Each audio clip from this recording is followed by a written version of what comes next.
दोस्तों मेरे YouTube channel पर आपका स्वागत है। आज हम वापस आए हैं levelling up in an exclusive dungeon के दूसरे पार्ट के साथ। कहानी और भी ज्यादा रोमांचक होती जा रही है और आप बिल्कुल भी मिस नहीं करना चाहेंगे, तो वीडियो को लाइक करें, चैनल को सब्सक्राइब करें और अगले पार्ट के लिए कमेंट जरूर करें। वह अपना सिर झुकाकर धीरे से थैंक्स फॉर सेविंग मी कहता है, लेकिन जैसे ही उसका सिर नीचे होता है वह एल्फ को उसकी ओर दौड़ते हुए नहीं देख पाता और अगले ही पल उसे सिर्फ 1 सेकंड मिलता है रिएक्ट करने का, इससे पहले कि एल्फ उसके कॉलर को पकड़कर उसे जबरदस्ती अपनी ओर खींच लेती है।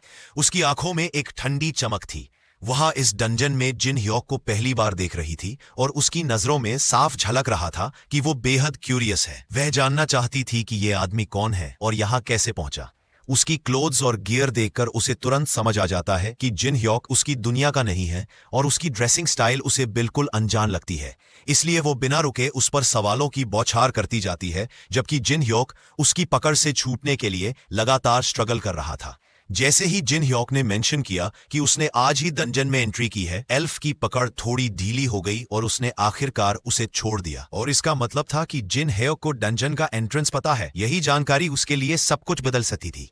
वो अचानक उसे जमीन पर धकेल देती है और अपना बो कसकर पकड़ लेती है। उसकी आंखों में अब उम्मीद की चमक थी, क्योंकि आखिरकार उसे इस डेंजरस डंजन से बाहर निकलने का रास्ता मिल चुका था। जिन ह्योक खड़ा होकर गुस्से में पूछता है कि वह इतनी बेवजह अग्रेसिव क्यों हो रही है, लेकिन एल्फ उसकी बातों को पूरी तरह इग्नोर कर देती है और इसके बजाय डिमांड करती है कि वह उसे सीधे एग्जिट तक ले जाए। जिन ह्योक उसकी इस एटीट्यूड से प्रभावित नहीं होता। कोई उसे ऐसे कहीं से भी ऑर्डर दे, ये उसे बिल्कुल पसंद नहीं, बट फिर भी उसकी खूबसूरती को देखकर वह अभी के लिए इस मैटर को जाने देता है। तभी एल्फ उसे बताती है कि अगर वह उसे डंजन से सक्सेसफुली बाहर निकाल देता है तो वो उसे भरपूर मुआवजा देगी। आखिर वो कोई आम लड़की नहीं बल्कि एक प्लैटिनम रैंक मर्सनरी है और इसीलिए जिन ह्योक उस पर भरोसा कर सकता है। वह अपना नाम प्राउडली बताती है, लूसिया, एक हाफ एल्फ जिसे अपने फेमस होने पर बेहद गर्व है। वह कॉन्फिडेंटली कहती है कि जिन ह्योक ने जरूर उसके बारे में कहीं ना कहीं सुना होगा, लेकिन जिन ह्योक तो पूरी तरह ब्लैंक खड़ा रहता है। उसे जरा भी अंदाजा नहीं कि वह किस बारे में बात कर रही है। उसे ना उसके नाम से कोई फर्क पड़ता है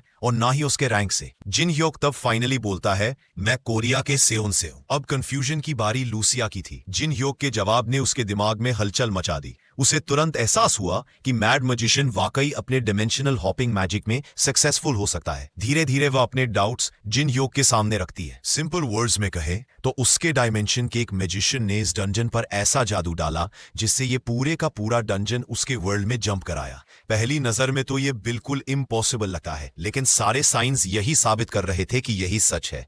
जिन ह्योक के दिल में पहले से एक अजीब सस्पिशन था और अब यह साफ हो गया कि यह डंजन असल में इस दुनिया का हिस्सा है ही नहीं। अगर कभी यह अपनी ओरिजिनल लोकेशन पर लौट गया तो ये उसके लिए मेजर ट्रबल बन जाएगा। जिन ह्योक कॉशियसली पूछता है कि क्या लूसिया अभी डंजन को वापस भेजने का इरादा रखती है, लेकिन वह सिर हिलाकर कहती है कि फिलहाल यह असंभव है। यह मैजिक को रिवर्स करना बेहद कठिन है। फिर भी एक जगह हो सकती है जो इसमें हेल्प करे, एक हिडन चेंबर जो इस डेस्टिनेशन के अंदर गहराई में मौजूद है। लूसिया बताती है कि उसने इस हिडन चेंबर को बहुत पहले एग्जिट खोजते हुए पाया था। अब वह जिन ह्योक से वहां तक पहुंचने में मदद मांगती है और बदले में उसे रिवॉर्ड देने का वादा करती है। कंडीशंस जिन ह्योक को बुरी नहीं लगती, इसलिए वह सहमत हो जाता है। दोनों आगे बढ़ते हैं और रास्ते में कुछ ऑर्क्स से लड़ते हैं। इस दौरान जिन ह्योक ऑब्जर्व करता है कि लूसिया जितनी स्ट्रांग उसने इमेजिन की थी उससे कहीं ज्यादा है। उसका पहले वाला एरो कोई मजाक नहीं था। क्लियरली वह एक स्किल्ड फाइटर है। जिन ह्योक को समझ आ जाता है कि यहाँ अकेले लड़ना उसके लिए डिसएडवांटेज होगा।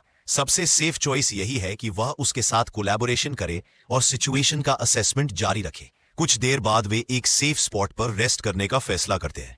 जिन ह्योक ने इमरजेंसी के लिए अपनी पॉकेट में चॉकलेट्स रखी थी और वह एक उसे देता है। लूसिया टेस्ट करते ही उसे पसंद करती है और बार बार और मांगने लगती है। जिन ह्योक की पूरी सप्लाई खत्म करने के बाद भी वह और चॉकलेट्स चाहती है, जिससे जिन ह्योक थोड़ा हेल्पलेस फील करता है। लेकिन ये सिर्फ शुरुआत थी, बॉस अभी भी खत्म नहीं हुआ था। फ्यूरियस रोर्स पूरे चैम्बर में गूंजती है और उसकी आंखें खून से भरी लाल चमकने लगती है। लूसिया काम एक्सप्रेशन के साथ दोबारा बो उठाती है और उसे एरो चार्ज करती है, इस बार और भी इंटेंस ऑरा के साथ। एरो जैसे ही बो से निकलता है, हवा में क्रैकलिंग साउंड गूंजती है। तीर बॉस के कोर में धंस जाता है और इस बार उसका विशाल शरीर जोरदार क्रैश के साथ जमीन पर गिरकर हिलना बंद कर देता है। जिन ह्योक की सांसें भारी हो रही थीं, लेकिन उसकी आंखों में जलता हुआ डिटर्मिनेशन साफ दिखाई दे रहा था। गिरा हुआ आर्मर्ड मॉन्स्टर अब भी फेंट वाइब्रेशंस के साथ हिल रहा था। लूसिया पीछे से चिल्लाती है, कोर, उसे कोर पर खत्म करो। यही इस तरह के मॉन्स्टर की कमजोरी है। जिन ह्योक बिना हिचकिचाए उसकी चेस्ट पर दोबारा कूदता है। पहली स्ट्राइक बेअसर लगती है, लेकिन वह पीछे नहीं हटता। तभी मॉन्स्टर का विशाल हाथ साइडवेज से स्वीप करता है और लगभग उसे हवा में उड़ा देता। मगर जिन ह्योक रिफ्लेक्सिवली अपना होली शील्ड एक्टिवेट करता है। एक गोल्डन बैरियर चमकते हुए उस मैसिव ब्लो को बेरली रोक पाता है, लेकिन इम्पैक्ट से उसकी बाहें कांप उठती है। वह टीथ ग्रिट करता है और पूरे जोर से अपनी स्पीड और स्ट्रेंथ का इस्तेमाल करते हुए फिर से क्रीचर की चेस्ट पर लैंड करता है। अगर एक बार काफी नहीं है तो मैं तब तक मारूंगा जब तक ये हिलना बंद न कर दे। वह अपनी बैट को लगातार वार करता है। हर हिट पिछले से ज्यादा तेज और भारी। मेटल और स्टोन जैसी आवाज पूरे चेंबर में गूंजती है। आखिरकार एक क्रैकिंग साउंड सुनाई देती है और क्रीचर के चेस्ट से फेंट नीली रोशनी बाहर फूटती है। यही उसका कोर था। जिन ह्योक आखिरी बार पूरी ताकत से वार करता है और कोर चकनाचूर हो जाता है। मॉन्स्टर का विशाल शरीर अचानक लाइफलेस होकर धड़ाम से गिर जाता है। डस्ट हवा में फैल जाता है और चेंबर में सन्नाटा छा जाता है। जिन ह्योक ने फिर से लेवल अप किया। अब उसका लेवल लगभग 200 तक पहुंच चुका था। डिफीटेड क्रीचर उसके पैरों के पास ढेर पड़ा था और विक्ट्री की गूंज उसके कानों में अभी भी थी। वो लूशिया के पास लौटा और बोला, अब तुम मुझे ऑरा का इस्तेमाल करना सिखाओ। लेकिन लूशिया हल्की मुस्कान के साथ बोली, तुमने पहले ही ऑरा का इस्तेमाल कर लिया। जिन ह्योक चौंक गया। उसकी होली शील्ड स्किल ने उसकी होली क्लेरिक पावर को ऑरा में बदल दिया था। उसके लिए तो ये बस एक क्लास स्किल था, लेकिन लूशिया हैरान थी। अगर वो इतना नेचुरली ऑरा चैनल कर सकता है तो इसका मतलब है कि वो ऑरा मास्टरी दूसरों से कहीं ज्यादा तेज हासिल कर लेगा। उसके भीतर इसे कंट्रोल करने की एक रेयर एबिलिटी थी। तुम्हारे पास वो पोटेंशियल है जिससे तुम अपने अटैक्स को ऑरा से तुरंत इनहैंस कर सकते हो, लूशिया ने कहा। जिन ह्योक की आंखों में डिटर्मिनेशन की चमक आ गई, लेकिन तभी लूशिया ने प्लेफुल अंदाज में कंडीशन रख दी। सबसे पहले मेरे लिए और चॉकलेट लाकर दो। सीन शिफ्ट होता है जहां सिटी में सैंगो अपनी सेक्रेटरी ली हेना के साथ गहरी सोच में चलता हुआ दिखाई देता है और एक नई एनोमली पर चर्चा होती है। ये गैंगनैम स्टेशन के पास प्रकट हुई थी। इसका पता कल ही चला और इसका मतलब था कि पावरफुल मॉन्स्टर के रिवील होने से पहले तैयारी करने के लिए बस 5 दिन का समय बचा था। सैंगो चाहे इसे किसी भी एंगल से इमेजिन करे, उसकी गिल्ड अकेले इसका सामना नहीं कर सकती थी। प्रॉब्लम यह थी कि बाकी सारे मेजर गिल्ड्स फॉरेन मिशंस पर भेजे जा चुके थे और कोरिया में केवल टाइटन गिल्ड ही बचा था जो इस खतरे से लड़ सकता था। ली हेना लोकल फ्रीलांसिंग हंटर्स की लिस्ट चेक करती रहती है, लेकिन उनमें से कोई भी उतना ट्रस्टवर्दी नहीं लगता। हालांकि सैंगो के दिमाग में पहले से ही एक नाम था, वो व्यक्ति जिस पर उसकी नजरें टिकी हुई थी, और संयोग से वो उसी समय सड़क के दूसरी ओर दिखाई देता है। सैंगो तुरंत अपनी सेक्रेटरी से बातचीत का बहाना बनाकर उसे फॉलो करता है। सामने जिन ह्योक था, जो लूसिया के लिए लाए गए स्नैक्स का एक बड़ा बॉक्स उठाए हुए कैजुअली घर की ओर बढ़ रहा था। तभी गिल्ड मास्टर की गहरी आवाज उसके पीछे गूंजती है, जिन ह्योक, टाइटन गिल्ड में एक बार फिर शामिल हो जाओ। लेकिन जिन ह्योक का अपना मन बदलने का कोई इरादा नहीं था। उस स्थिति में सैंगो उसे एक मर्सनरी के रूप में काम करने का ऑफर देता है। इस तरह वो गिल्ड के लिए लड़ तो सकता है, लेकिन उसका हिस्सा नहीं बनेगा। रिवॉर्ड भी काफी बड़ा था, जो डील को और भी इंटरेस्टिंग बनाता था। फिर भी जिन ह्योक सिर्फ इतना प्रॉमिस करता है कि वह इस बारे में सोचेगा। उसके बाद वह डंजन लौटता है और इमेजिनरी ड्वार्फ एल्फ को स्नैक्स थमाता है। एल्फ खुशी खुशी खाने लगती है। जाहिर था कि उसकी दुनिया में ऐसा खाना नहीं मिलता। जब उसका पेट भर जाता है तो जिन ह्योक पूछता है कि बॉस मॉन्स्टर को हराने के बाद भी वह बेसमेंट में क्यों टिकी हुई है। वो छत पर बने एक मैजिक सर्कल की ओर इशारा करती है और समझाती है कि यही सर्कल डंजन को उसकी दुनिया से जोड़ता है। इसी वजह से उसे कुछ समय तक यहीं रहकर इसका स्टडी करना होगा, और अगर जिन ह्योक को ऑरा के बारे में और सीखना है तो उसे उसके लिए और चॉकलेट्स लानी होंगी। खाने के बाद वो उसका हाथ पकड़कर उसे ऑरा का सही एहसास कराना शुरू करती है। उसे अपनी ऑरा उसके शरीर में डालनी होती है और जिन ह्योक तुरंत अपने अंदर पावर का फ्लो महसूस करता है। लूसिया भी उसकी बॉडी में ऑरा डालने के बाद उसकी अचानक हुई ग्रोथ देखकर हैरान रह जाती है। उसे लगता है कि जिन ह्योक में उसकी उम्मीद से कहीं ज्यादा टैलेंट है।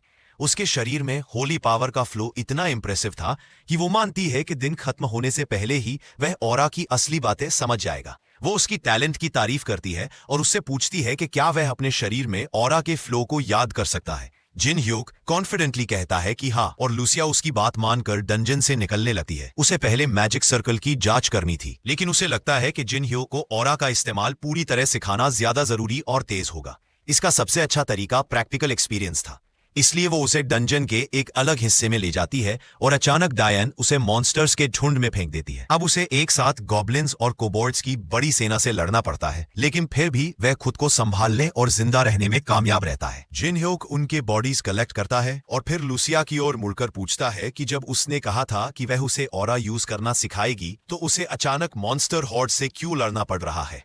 लूसिया काम होकर बताती है कि यही असली तरीका है जिससे वह ऑरा कंट्रोल सीख पाएगा। उसने उसके बॉडी में थोड़ी सी ऑरा पहले ही इंजेक्ट कर दी है ताकि उसे बेसिक फीलिंग समझ आ सके, लेकिन बाकी उसे खुद महसूस करना होगा। तभी अचानक ग्राउंड शेक होने लगती है और जमीन से एक विशाल स्टोन गोलम बाहर निकलता है। वो जोर से रोर करता है और जिन ह्योक को पीछे धकेल देता है। लूसिया फिर भी काम रहती है और कहती है कि यही उसका असली टेस्ट है। अगर वह अपनी ट्रू एबिलिटी अनलॉक करना चाहता है बस, तो उसे इस रियल क्राइसिस का सामना करना होगा। उसे बस कॉन्सेंट्रेट करना है। तभी मॉन्स्टर उसकी ओर एक ह्यूज फिस्ट लाता है और जिन ह्यूक सेक्रेड शील्ड से उसे फिर रोकता है, लेकिन इस बार उसे कुछ अलग महसूस होता है। उसके लेफ्ट हैंड के चारों ओर एक स्ट्रेंज एनर्जी इकट्ठा हो रही है, वही हाथ जिसने एबिलिटी को एक्टिवेट किया था। यह सेंसेशन होली पावर जैसा लगता है। मॉन्स्टर पीछे हटकर फिर से हमला करता है और जिन ह्यूक शील्ड समन करता है, मगर इस बार उसका साइज उसके याद किए गए साइज से अलग है। समनिंग की फीलिंग भी पहले से कंप्लीटली डिफरेंट है। यह ऑरा ही होनी चाहिए। गोलेम उसे सोचने का मौका नहीं देता और शील्ड पर जोरदार अटैक करता है, जिससे जिन ह्योक पीछे की ओर उछल जाता है। लूसिया अपने मन से उसका मजाक उड़ाती है। उसने उसे अपनी एबिलिटी की आदत डालने के लिए कहा था, ना कि मूर्खतापूर्ण मिस्टेक्स करने के लिए। हालांकि जिन ह्योक वही कर रहा था जो उसने उससे कहा था। जैसे ही वो दूसरे अटैक की तैयारी करता है, उसके सामने एक स्टेटस विंडो दिखाई देती है। इसने होली पावर एप्लीकेशन नामक नई एबिलिटी हासिल कर ली है। यह एबिलिटी उसे होली पावर का यूज करने और यूज की गई होली पावर की मात्रा के आधार पर अपने अटैक और डिफेंस को बढ़ाने के लिए एनर्जी का यूज करने की परमिशन देती है। इसका मतलब है कि जॉब बदलने से परे भी अब वह नई एबिलिटीज हासिल कर सकता है। लूसिया उसे खोया हुआ देखती है और खुद ही मामले संभालने का फैसला करती है। ऐसा लगता है कि ऑरा सीखते समय गोलेम का सामना करना उसके लिए बहुत ज्यादा था, इसलिए वह उसे उस चीज को संभालने की ऑफर देती है। जिन ह्योक दूसरी ओर जल्दी से खुद को ठीक करता है और लूसिया को पीछे हटने के लिए कहता है। अब जब उसे अपनी नई पावर की पूरी समझ हो गई है, तो अब उसे सब कुछ खुद संभालना था। जिन ह्योक ने गोलेम पर अटैक किया, फिर जमीन से जंप लगाई और ठीक सामने से आने वाली एक और स्टोन फिस्ट को डॉज किया। हवा में रहते हुए उसने अपनी ऑरा को अपने बैट में फोकस किया, फिर स्पीड बढ़ाने के लिए फॉरवर्ड ट्विस्ट किया और ऑरा इनहैंस्ड बैट को गोलम के सिर पर नीचे मारा। मॉन्स्टर गिर गया, लेकिन जिन ह्योक अभी भी सेटिस्फाइड नहीं था। वह उसकी चेस्ट पर लैंड हुआ और फिर से कॉन्सेंट्रेट किया और भी ज्यादा ऑरा को अपने बैट में चैनल करने की कोशिश की। इससे पहले कि वह उसे गोलेम की चेस्ट पर नीचे लाए, उसने सेक्रेड ऑरा नामक नई एबिलिटी अनलॉक कर ली। अपने ऑगमेंटेड वेपन के साथ उसने गोलेम को स्ट्राइक किया और सक्सेसफुली उसका कोर तोड़ दिया। सेक्रेड ऑरा अनलॉक करने के साथ ही उसने प्रिसिजन स्ट्राइक और अनयील्डिंग जैसी नई एबिलिटीज भी हासिल कर ली। लूसिया की ट्रेनिंग की वजह से वह 2 पैसिव एबिलिटीज और एक एक्टिव एबिलिटी अनलॉक करने में सक्षम था। हालांकि सबसे ज्यादा उसकी चिंता इस बात की थी कि उसने फाइट में इतनी जल्दी ऑरा का यूज कैसे सीख लिया। वह उम्मीद कर रहा था कि लूसिया बस उसे ओरिजिनल टेक्निक सिखाएगी और डे खत्म कर देगी, लेकिन इसके साथ ही उसे अंत तक चीजों को ध्यान से ऑब्जर्व करना था। लूसिया ने अपना एक एरो लिया और एक वॉल गिराई, जिससे एक और बड़े मॉन्स्टर के होर्ड के लिए रास्ता खुल गया। जिन ह्योक पर कोई ज्यादा इफेक्ट नहीं हुआ, लेकिन उसने अपने बैट को तैयार किया और अगली लड़ाई के लिए रेडी हो गया। डंजन में मॉन्स्टर्स के साथ लड़ाई ने उसे बहुत थका दिया था और जब तक वह डेड मॉन्स्टर बॉडीज को बेचने जाता, तब तक पूरी तरह एग्जॉस्टेड हो गया था। वह इतना थका हुआ था कि जब वे मिलते हैं तो ब्लैक मार्केट ओनर जंचुल उसे देखता है। वह ऐसा लगता था जैसे जिन ह्योक अभी अभी एक वॉर से गुजरा हो। जंचुल ने ज्यादा सवाल पूछने का फैसला नहीं किया और डेड मॉन्स्टर बॉडीज को एक्सेप्ट कर लिया, काम शुरू कर दिया। वह पिछली बार बेची गई ट्रेडिशनल आर्टिजन सोजू का भी जिक्र करता है। जब से यह मार्केट में आया, ऑर्डर्स की फ्लड शुरू हो गई है। इतनी शॉर्ट टाइम में ड्रिंक की पॉपुलैरिटी बढ़ने के साथ जिन ह्योक अब सिर्फ सोजू सेलिंग पर फोकस कर सकता है और फिर कभी पैसे की चिंता नहीं करनी पड़ेगी। जीवन भर के लिए इनफ मनी और पहले से ही एक स्मॉल बिजनेस होने के बाद जिन ह्योक आराम करने के लिए घर वापस चला गया। लूसिया के साथ ट्रेनिंग ने उसे पूरी तरह एग्जॉस्टेड कर दिया था और बेड पर लेटते ही वह कुछ ही सेकंड में अनकॉन्शियस हो गया। कुछ देर बाद वह डिजास्टर अलर्ट की आवाज से जागा। एक जोरदार ऑटोमेटेड वॉइस सड़क पर सभी को बाहर निकलने और सेफ प्लेस पर जाने का इंस्ट्रक्शन दे रही थी। आज पहले से ही मॉन्स्टर अटैक डे था। ऐसा लगता था कि ये इस महीने जल्दी आ गया है। मॉन्स्टर इन्वेजन आमतौर पर रैंडम होते हैं, लेकिन एक फिक्स्ड अटैक भी होता है जो मंथ की स्टिपुलेटेड पीरियड के बाद आता रहे। यह अटैक काफी कॉमन था और आमतौर पर जिन ह्योक कुछ एक्स्ट्रा कैश कमाने के लिए लो लेवल मॉन्स्टर्स को हंट करने का मौका लेता था। लेकिन इस बार वह बहुत थका हुआ था और उसे परवाह करने का मन नहीं था। बड़े गिल्ड वैसे भी उनका ख्याल रखेंगे, इसलिए उसे एक उंगली भी नहीं हिलानी चाहिए थी। कम से कम यही योजना थी, जब तक कि उसके फोन पर एक नोटिफिकेशन नहीं आई जिसमें लिखा था कि अटैक की अर्जेंसी के कारण मॉन्स्टर रिवॉर्ड ट्रिपल हो जाएगा। 3 गुना रिवॉर्ड के साथ जिन ह्योक अब अटैक को इग्नोर नहीं कर सकता था। वह तुरंत सड़क पर निकलता है, यह देखने के लिए कि क्या वह कुछ मॉन्स्टर्स को मार सकता है और कैश अर्न कर सकता है। इस बीच सिक्योरिटी ऑफिसर्स लोगों को गाइड कर रहे हैं और सिटी से भाग रहे मॉन्स्टर के झुंड से टाइटन गिल्ड की लड़ाई के दौरान स्ट्रीट्स को साफ करने की कोशिश कर रहे हैं। मॉन्स्टर्स की नंबर्स इतनी ज्यादा है कि सेफ्टी लाइन पहले ही टूट रही है और सैंगो अपनी स्टैमिना के लिमिट्स तक जाकर फाइट कंटिन्यू कर रहा है। चाहे वह कितने भी मॉन्स्टर्स को मार ले, और भी ज्यादा आते रहते हैं। गिल्ड के मेंबर्स पहले ही अपनी लिमिट पर है और हालांकि ऐसा लगता है कि उनका पलड़ा भारी है, सिचुएशन बहुत प्रॉमिसिंग नहीं लग रही है। गिल्ड सेक्रेटरी फाइट को पीछे से वरीड होकर देख रही है। हालांकि ऐसा लगता है कि गिल्ड मास्टर की वजह से सब कुछ ठीक चलता है। वह बता सकती है कि वे कमजोर पड़ रहे हैं। अगर उनके पास टाइड को मोड़ने के लिए एक और पावरफुल हंटर होता, उसका ध्यान उस आदमी की तरफ जाता है जिसे गिल्ड मास्टर ने कुछ समय पहले होनहार पाया था।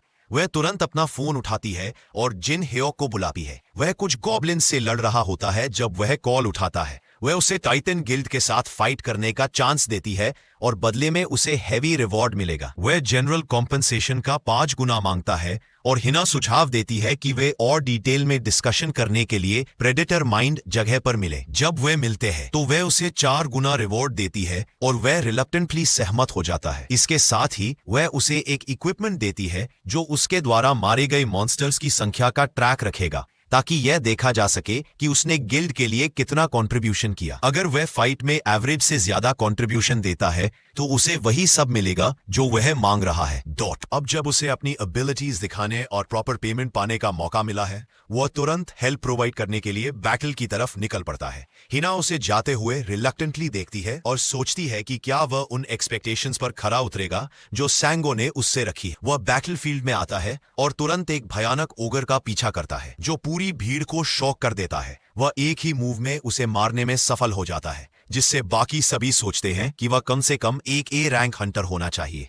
ए रैंक करीब है, लेकिन जिन ह्योक का मानना है कि अपनी करंट एबिलिटीज के साथ वह ए रैंक से भी ज्यादा स्ट्रांग होना चाहिए। वह एक पल के लिए रुकता है अपने ऑरा पोशन पीने और रिचार्ज करने के लिए। लूसिया की इंटेंसिव ट्रेनिंग की वजह से वह लेवल 200 तक पहुंच चुका है। आमतौर पर वह एक ओगर का सामना नहीं कर पाता, लेकिन जब तक उसकी ऑरा खत्म नहीं होती, उसे एक एस रैंक हंटर के साथ तालमेल बनाने में सक्षम होना चाहिए। और अभी उसके पास 1500 से ज्यादा ऑरा पोशन है, जिसका मतलब है कि उसके चारों तरफ के सारे मॉन्स्टर्स अभी सिर्फ पैसे कमाने के लिए है। कहीं और एंडो अपने गिल्ड मेंबर्स के साथ मॉन्स्टर्स को हंट कर रहा है। वह देखता है कि मॉन्स्टर के नंबर्स ड्रामेटिकली कम हो रहे हैं और वह एक ग्रुप की तरफ मुड़ता है जो किसी को आसानी से मॉन्स्टर को मारते हुए देख रहा है। वह खुद उन्हें ऑब्जर्व करता है और उसी एक व्यक्ति को देखता है जिससे वह अभी सबसे ज्यादा नफरत करता है। वह हक्का बक्का होकर हंटर को ऑर्डर्स देता है और उन्हें सपने देखना छोड़ने और मॉन्स्टर्स से लड़ने के लिए वापस जाने को कहता है। ये आदमी यहाँ क्यों था और किसने उसे इनवाइट किया था? जिन ह्योक को उसे देखकर उनकी पिछली मुलाकात याद आ जाती है और कैसे उनका एम्बैरेसिंग मोमेंट पूरे न्यूज पर छाया था।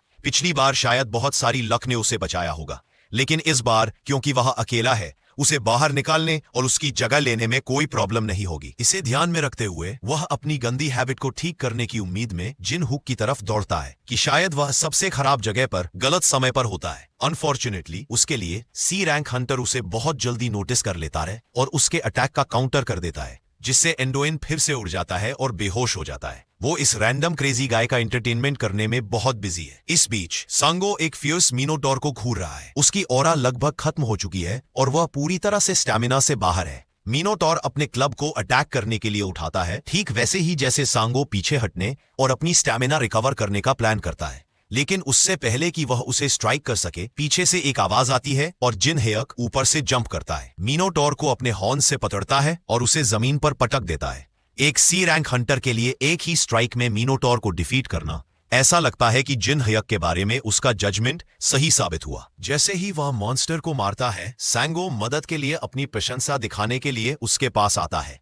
जिन हुक उसे बताता है कि गिल्ड मास्टर की सेक्रेटरी ने उसे बुलाया था और उसकी मदद के बदले में हेवी सैलरी का प्रॉमिस किया था, इसलिए धन्यवाद देने की कोई जरूरत नहीं थी। सैंगो फिर इस मौके का फायदा उठाते हुए उसे एक बार फिर अपने गिल्ड में ज्वाइन होने के लिए कहता है। अगर वह उनके साथ गिल्ड में ज्वाइन करता है तो ऐसे अपॉर्चुनिटीज लगातार आते रहेंगे। जिन हुक इस पर विचार करने के लिए एक पल लेता है और फिर बताता है कि जब वे बाकी मॉन्स्टर्स को खत्म कर देंगे तभी वह इस बारे में सोचेंगे। जब वे बात कर रहे होते हैं, सैंगो को हीना का फोन आता है। वह उसे स्काई की ओर देखने के लिए कहती है। बादल काले हो चुके थे और मौसम बिजली के साथ एक्सट्रीम हो गया था। बादलों में कुछ बहुत बड़ा और टेरिफाइंग छिपा हुआ था और ये बिल्कुल भी फ्रेंडली नहीं लग रहा था। यह लाइटनिंग हर चीज पर गिराता है, मॉन्स्टर्स और हंटर्स दोनों पर, और जब ये उड़ता है तो बिल्डिंग्स को भी डैमेज करता है। यह आकाश में इतना हाई है कि उनकी एबिलिटीज उस तक नहीं पहुंच सकती। इसका मतलब है कि उस पर डायरेक्ट अटैक करने का कोई तरीका नहीं है। सांगो सुझाव देता है कि वे सिचुएशन का असेसमेंट करने के लिए अपने गिल्ड में वापस जाएं और जिन हेक को उसके साथ ज्वाइन करने के लिए इनवाइट करता है। वह अनिच्छा से सहमत होता है और वे दोनों एक साथ उसके ऑफिस में मिलते हैं। वहां से वे अलग अलग टेस्ट्स कंडक्ट करते हैं और देखते हैं कि अब तक जो कुछ भी उन्होंने किया है वह उसे अफेक्ट करने या उसके अटैक से बचाव करने में फेल हो गया है। अब तक जो भी उन्होंने उसे रोकने के लिए किया था वह या तो इनएक्टिव हो गया है या डिस्ट्रॉयड। उन्हें कुछ ऐसा चाहिए जिसमें हैवी फायर पावर हो, जो लॉन्ग रेंज से भी ऑब्जेक्ट को डिस्ट्रॉय कर सके। लूशिया तुरंत उसके दिमाग में आती है और उसे एहसास होता है कि उसे नीचे लाने का एक पॉसिबल तरीका हो सकता है। जब जिन हुक लूशिया को लाने के लिए निकलता है तो टाइटन गिल्ड के एग्जीक्यूटिव्स एक साथ आते हैं और डिस्कस करते हैं कि सैंगो एक सी रैंकर को कितना पार्शियलिटी दे रहा है। गिल्ड के बाकी मेंबर्स बिना जिन हियो पर भरोसा किए मॉन्स्टर्स को नीचे लाने के दूसरे तरीकों के बारे में सोचने की कोशिश करते हैं, लेकिन इस केस में कोई दूसरा ऑप्शन नहीं है। दूसरे सभी तरीकों का फेल होना तय है, तो एकमात्र ऑप्शन है कि वे एक इंटेलिजेंट हंटर पर भरोसा करें। वे एक और गिल्ड को बुला सकते हैं जिसका नाम गेटिया है, जो ए रैंक और हाई मैजिशियन से भरा एक बड़ा गिल्ड है। अनफॉर्चुनेटली उन लोगों को कैजुअलिटीज की कोई परवाह नहीं है और उन्हें बुलाने से डेफिनेटली कई डेथ्स होंगी। कमरे में मौजूद बाकी मेंबर्स यह महसूस करने के बाद चुप हो जाते हैं कि उनके पास वास्तव में वेट करने के अलावा कोई और विकल्प नहीं है। अपार्टमेंट में वापस जिन हुक लूसिया के साथ पोर्टल से बाहर आता है। वह मदद करने के लिए सहमत होने के लिए उसे थैंक्स कहता है और अपनी दुनिया से जितना चाहे उतना मीठा रिवॉर्ड देने का वादा करता है। साथ में वे टाइटन गिल्ड हेडक्वार्टर के टॉप पर जाते हैं और जिन हियोक उसे वह मॉन्स्टर दिखाता है जो उनके शहर को टेरिफाइड कर रहा है। वह उससे पूछता है कि क्या वह इसे नीचे गिरा पाएगी और उसे यकीन है कि वह कर सकती है। वो चीज इतनी बड़ी है कि लूशिया इसे अपनी आईज बंद करके भी मार सकती है। मॉन्स्टर का लेवल 300 है, जो अब तक का सबसे हाई लेवल मॉन्स्टर है। वो उसे आश्वस्त करती है कि वह इसे बाहर निकाल सकती है, लेकिन पहले उसे थोड़ी मदद की जरूरत होगी। बिल्डिंग की छत उसकी पावर को संभालने के लिए बहुत फ्रेजाइल है और अगर वह कई बिल्डिंग्स को डिस्ट्रॉय होते नहीं देखना चाहती तो उसे इफेक्ट के अधिकांश हिस्से को एब्जॉर्ब करने के लिए एक शील्ड तैयार करने की आवश्यकता है। चीजों को ठीक से इस्टेब्लिश करने के साथ जिन ह्यूक गिल्ड लीडर को बुलाता है और एरिया को संभावित नुकसान के बारे में पूछता है। एक बार जब वे मॉन्स्टर को नीचे गिरा देंगे तो बिल्डिंग को डैमेज होना इरिस्पॉन्सिबल होगा। सैंगो उसे उन सब के बारे में चिंता न करने और सिर्फ मॉन्स्टर को नीचे लाने पर कॉन्सेंट्रेट करने के लिए कहता है। इसके साथ जिन ह्यूक एक शील्ड तैयार करता है, जबकि लूशिया क्रीचर को नीचे गिराने के लिए 2 एरोस को चार्ज करती है। वो ध्यान से निशाना लगाती है, फिर शॉट छोड़ती है जो एक विशाल शॉक वेव का कारण बनते हैं, जो जिन हुक को शील्ड के साथ भी पीछे धकेल देता है। दोनों शॉट्स मॉन्स्टर की ओर स्काई से दौड़ते हैं और बस 1 सेकंड में क्रीचर पर सीधा हिट मारते हैं। इसे एक ही शॉट में बाहर निकालते हैं। डैमेज इतना बड़ा है कि इसका आधा शरीर इफेक्ट से डिसबैंडेड हो जाता है। टाइटन गिल्ड जमीन से देखता है और चकित रह जाता है कि वह इसे इतनी आसानी से हैंडल करने में कामयाब रहा। हंटर कंग जिन ह्यूक बस लोगों को अमेज करना जारी रखता है। लूशिया के अटैक से हुई डैमेज बिल्डिंग के हेलीपैड पर स्मोक छोड़ गई थी।